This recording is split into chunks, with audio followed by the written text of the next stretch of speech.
We'll start our discussion on logical reasoning from basically two perspectives. So if I may just kind of draw a kind of a table over here where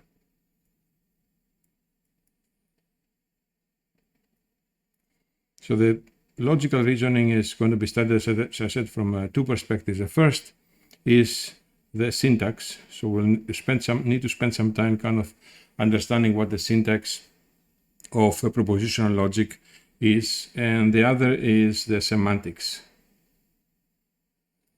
So we need to understand how we will represent word models and so on. So let me just write down, what I just said, the two perspectives, and what are the components of this kind of discussion. So how to represent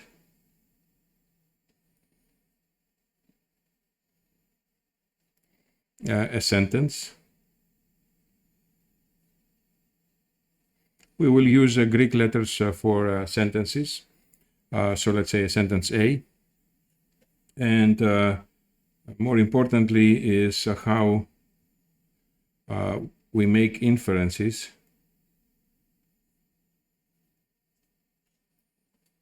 conclusions, in other words, using syntax alone.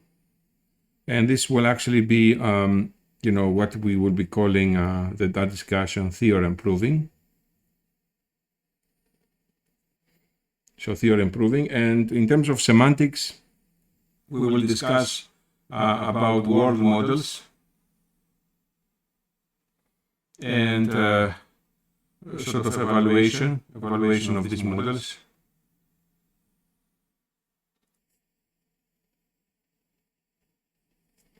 And how to make inferences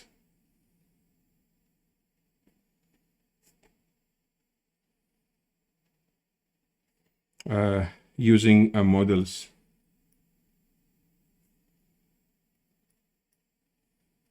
Alone. Okay, so this is basically the components of our discussion. And this, in the discussion on actually logical reasoning, we will be also building or assuming the presence of what we'll call the knowledge base.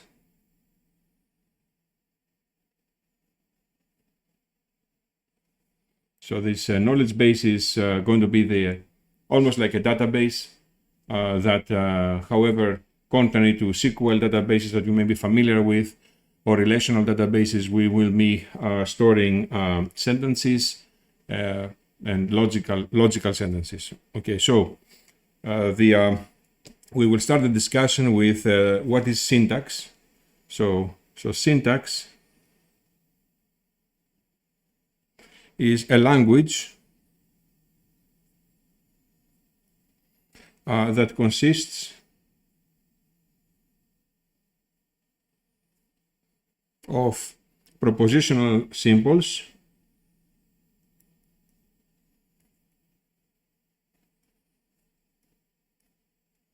So symbols is everything that has this kind of representation. You're familiar already with many symbols, like numbers are symbols, letters are symbols from everyday kind of life.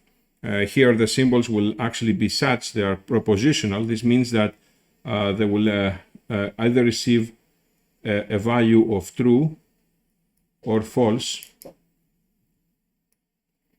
as well as operators. So it consists of propositional symbols and operators. And these operators will be the not operator, the negation operator, the conjunction operator, disjunction operator, the if-then operator or implication operator, and the if and only if operator. Okay, these are the operators, and now we will start now seeing how examples of those sentences. Write this down. This is negation. This is conjunction. This is disjunction. This is the implication. also known as a rule, and this is the double implication.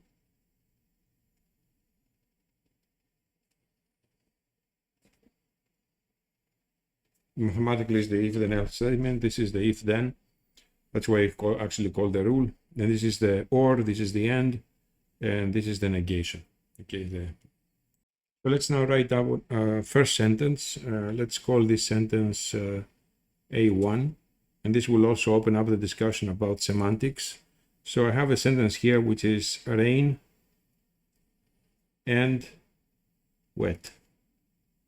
And if I am to sort of represent the word model, given I have a word with just two symbols here, and each of these symbols apparently is binary, it's either true or false.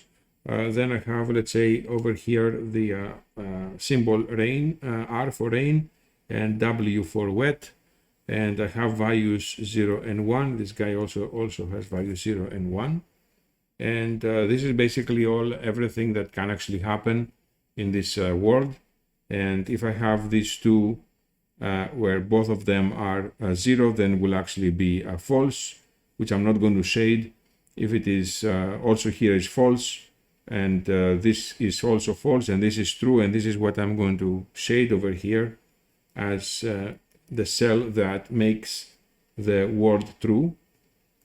And what I used in order for me to determine the true or false value of this word is the semantic rules. So we use semantic rules, and I do not want to have to write down the truth table for semantic rules, but I actually brought a copy of the book corresponding a table that is in your textbook, and in this table you actually see the two symbols P and Q, and the possible values that they actually can take. And here we actually see all of the rules that we have, simple sentences that we have actually formed, the connectives, as we call, connecting these two symbols. These are extremely simple. So we have the negation, the and, the or, the implication, double implication, the XOR, which I forgot to mention, and then we have two others which are a bit more composite sort of sentences, and we'll come back to that, to those two last columns a bit later. Okay, but right now here we have actually used this truth table to this column over here to create, if you like, to put the meaning behind a word, every possible state of the word. Okay, so I will write here something which I'll be calling now, introducing a new term which is actually called a model. So this is the model of the word. That satisfies the sentence.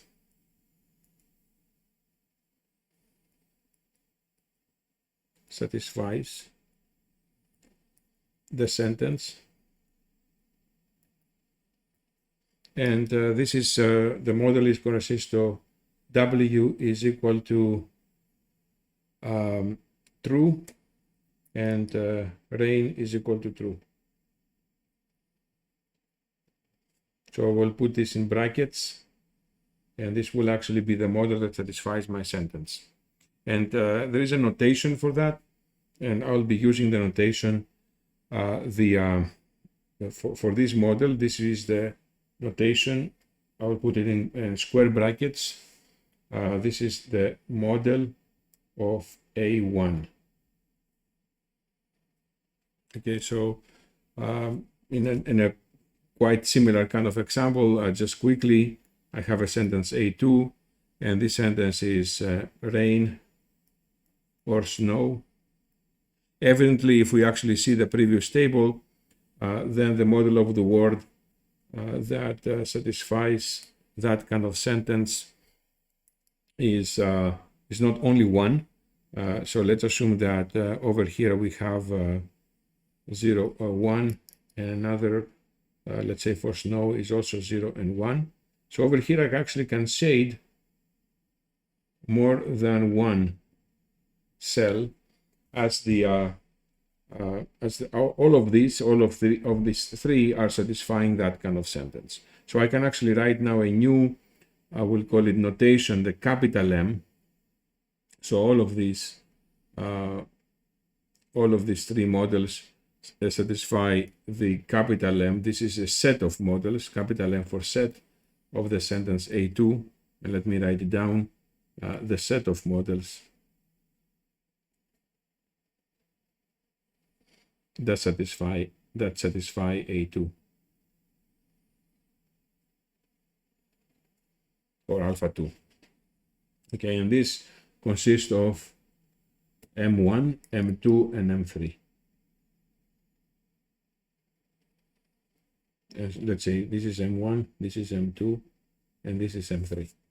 Okay, so we can see that we have these two new notations, M and capital M, and this will actually be very useful for us because we'll be using them to sort of create inferences, to make inferences about a bit more complicated models that we'll introduce right now. So before we actually see a bit more complicated kind of model, I think it's worthwhile staying on this specific column. And, you know, a lot of people have some kind of problem understanding a bit the intuition behind these truth values. So almost everyone is able to understand this column. Obviously, it's a negation and the and the or we're familiar with. This if-then column or the implication column, y is 0 implies 0 is true, and so on. There's some kind of difficulty to kind of absorb in terms of intuition. So I just want to stay here and give you an example. So let me sort of title this the implication rule.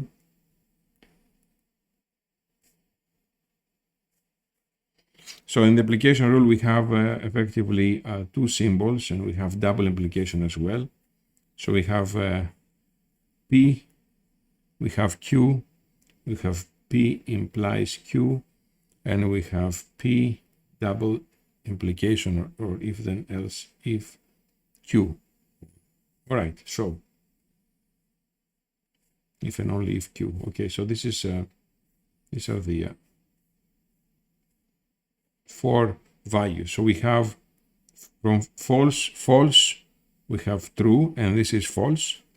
We have false, true, true, false, true, false, false, false, and true, true, true, and true. Okay, so we are trying to kind of put our heads a bit about, you know, what led to these values over here in these two columns. All right, so from pure logical perspective, we actually can write the equivalence. So if for the P implies Q, the first way to think about it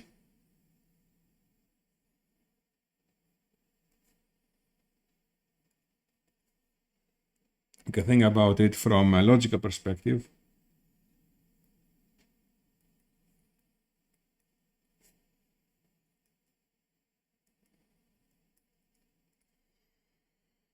And the way to think about it is that not both P and not Q, and this is not P and not Q. This is equivalent to negative P or Q, and this will actually be give us, if you like, the values over here in this kind of column. So from a pure logical kind of perspective, we cannot have P and the negation of Q happening. If P implies Q, we cannot really have this condition happening. We cannot really have P and no Q happening at the same time. So that is the kind of intuition, so to speak. Okay, it's regarding this kind of logical equivalence. I think an example, though, I think it provides a bit more intuition into that. So let me call this row 1, row 2, 3, and 4. So I want to think a little bit about row 1, just finding a kind of a real world example to kind of always kind of remember it. I will translate this row 1 if it is not raining, it cannot be cloudy. And not raining cannot be cloudy, and this is definitely true. So I'm associating with the P the rain, and with Q whether it is cloudy or not, and I'm just trying to make a sort of statement as to from real life whether it is I agree with it or not, and definitely I agree, and this is why I assign here the truth value true. The second line, let's say if it is not raining, it can be cloudy.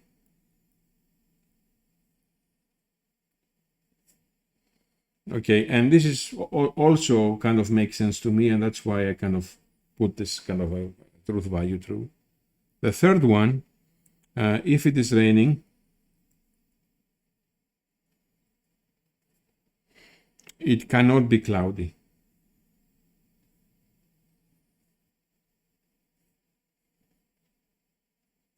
And this, for me, it is false.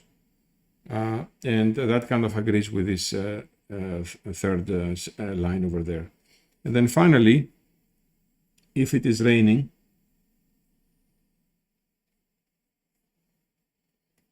it can be cloudy. And this is true.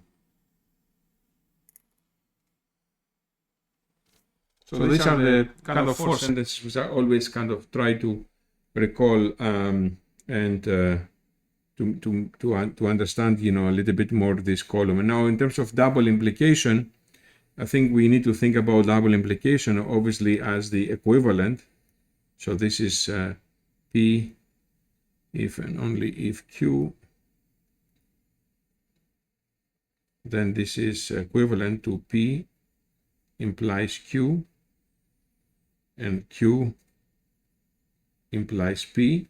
And from that kind of perspective, if we have a column like this, and we have another column that it is, we can take, if you like, this truth or false kind of values, then it's just basically a simple AND, and we already know the truth value of that AND, and then we can actually obtain this column very, very easily.